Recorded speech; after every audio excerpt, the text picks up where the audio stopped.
నా పేరు రాజశేఖర్ బసవరాజు. మనం ఇక్కడ చూసుకుంటే ఆటా కన్వెన్షన్ థర్డ్ డే ఇక్కడ జరుగుతుంది.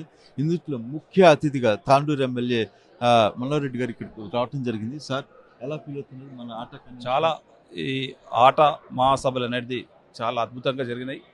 ఈ ఈవెంట్ కన్వెంట్ చేసినటువంటి ఏర్పాటు చేసినటువంటి వారందరూ కూడా మనస్ఫూర్తిగా ధన్యవాదాలు తెలుపుకుంటూ వారు మమ్మల్ని ఒకసారి రాండి అని చెప్పి ఇన్వైట్ చేసినందుకు రావడం జరిగింది. ఇక్కడ చూస్తే వారు పుట్టినటువంటి గడ్డని అమెరికాలో కూడా మా పుట్టిన గడ్డని మేము ఇది చేసుకోవాలా, ఆ జ్ఞాపకాలన్నీ నెంబర్ వేసుకోవాలని ఒక మంచి చక్కటి 3 రోజులు రోజు ఒక విధంగా ఇక్కడ ఉన్నటువంటి కళాకారులు కానివ్వండి, వాళ్ళు బోనాల పండుగ ఏ విధంగా చేస్తాం, మన పండుగలకు నిలువెత్తు తెలంగాణలో ఏ విధంగా అయితే చేస్తున్నామో దాన్ని మర్చిపోకుండా ఆ కళా బృందాల ద్వారా వాళ్ళే భరతనాట్యమే కానివ్వండి, ఒక్కొక్క దాంట్లో ఏ కళలో చూసుకున్నా తెలంగాణలో ఏ విధంగా అయితే చేస్తామో దానికి ధీటుగా ఈ అమెరికాలో కూడా చేయడం చాలా సంతోషం, అభినందనీయం. ఈ మహాసభలు కూడా చాలా గ్రాండ్ఫుల్గా సక్సెస్ఫుల్గా చేసినందుకు ఆ కమిటీ వారికి అందరూ కూడా మనస్ఫూర్తిగా ధన్యవాదాలు తెలుపుతున్నాం.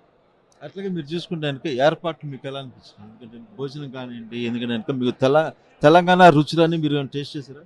వాస్తవంగా ఇక్కడ ఉన్నటువంటి గుత్తి వంకాయ కానీ పచ్చిపులుసు కానీ చాలా బ్రహ్మాండంగా తెలంగాణలో ఉండి మనం ఫుడ్ తింటున్నట్లు ఈరోజు కనిపిస్తూ ఉన్నది. అట్లాగే చూసుకుంటే మన గవర్నమెంట్లో ఇప్పుడు అంటే కాంగ్రెస్ గవర్నమెంట్లో హామీలు ఇచ్చారు, కానీ అంటే అవన్నీ నెరవేర్చట్లేదు అనేసి ఒక కామెంట్ వస్తుంది. అది ప్రతిపక్షాలు ఆ విధంగా వాళ్ళకి చెప్పడం అలవాటు అయిపోయింది.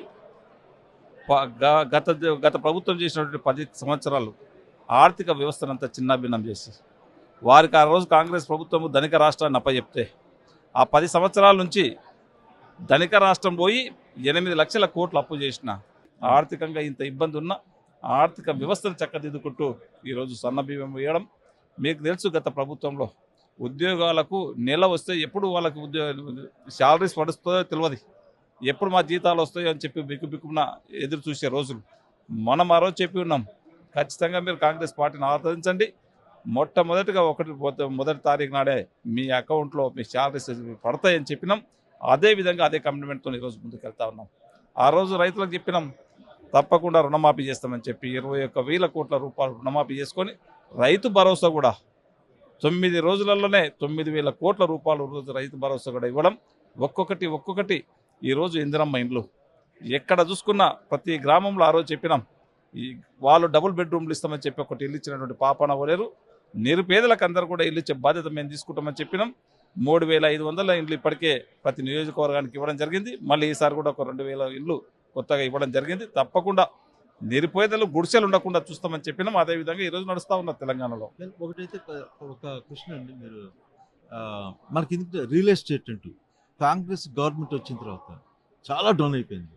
4 లక్షల అపార్ట్మెంట్లు అంటే ఎన్ఆర్ఎస్కి స్పెషల్గా చాలామంది ఇన్వెస్ట్ చేయడానికి అంతకుముందు బాగా ఇచ్చేసారు. కానీ ఇప్పుడు చూసుకుంటే 4 లక్షల అపార్ట్మెంట్లు ఖాళీ అయిపోయినాయి, వేకెంట్ ఉన్నాయి. అంటే ఇదంతా హైడ్రామాలోనా లేకపోతే దేని గురించి ఉంటుంది? హైడ్రానా లేకపోతే హైడ్రామానా? హైడ్రా అనేది చాలా మంచిది. ఈరోజు బీద బడుగు బలైన వర్గాల ప్రజలకు ఈరోజు బతుకమ్మ కుంటనే మీరు మనం ఒకసారి ఆలోచన చేయాలి. అన్యాక్రాంతం అయిపోయినటువంటి బతుకమ్మ కుంట ఈరోజు మళ్ళీ ఒక కుంటగా మనకు కనిపిస్తూ ఉన్నది. చాలా ఈరోజు చెర్లు కుంటలు మళ్ళీ పాత ఉన్నటువంటి చెర్లు కుంటలు ఈరోజు మనం చూస్తూ ఉన్నాం. ఈరోజు హైడ్రా వల్ల లాభం జరుగుతుంది కానీ మేలు ఎక్కడ కూడా జరగట్లేదు. ఇది ఒకటే కాదు, రియల్ ఎస్టేట్ అనేది ఈరోజు మనం అందరం కూడా చూస్తూ ఉన్నాం, ప్రపంచ లెవెల్లో ఇబ్బందికరంగా ఉంది. మీరు ఎంత అమెరికాలో ఉన్నారు, ఈ గత 10 సంవత్సరాల నుంచి అమెరికాలో ఉన్నటువంటి ఆర్థిక పరిస్థితి ఏదో మీకు తెలుసు.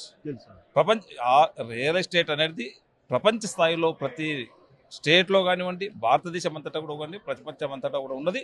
దాంట్లో భాగంగానే ఈరోజు హైదరాబాద్లో ఉన్నది. అయినా హైదరాబాద్ ఇప్పటికి కూడా పెట్టుబడి చాలా సేఫెస్ట్ ప్లేస్, ఒక మంచి ప్లేసు. హైదరాబాద్లో పెట్టుబడి, తెలంగాణలో పెట్టుబడి పెట్టడం వాళ్ళకి ఎక్కడ కూడా డోకలేదు. 100% గ్యారంటీ దాంట్లో. Thank you very much sir.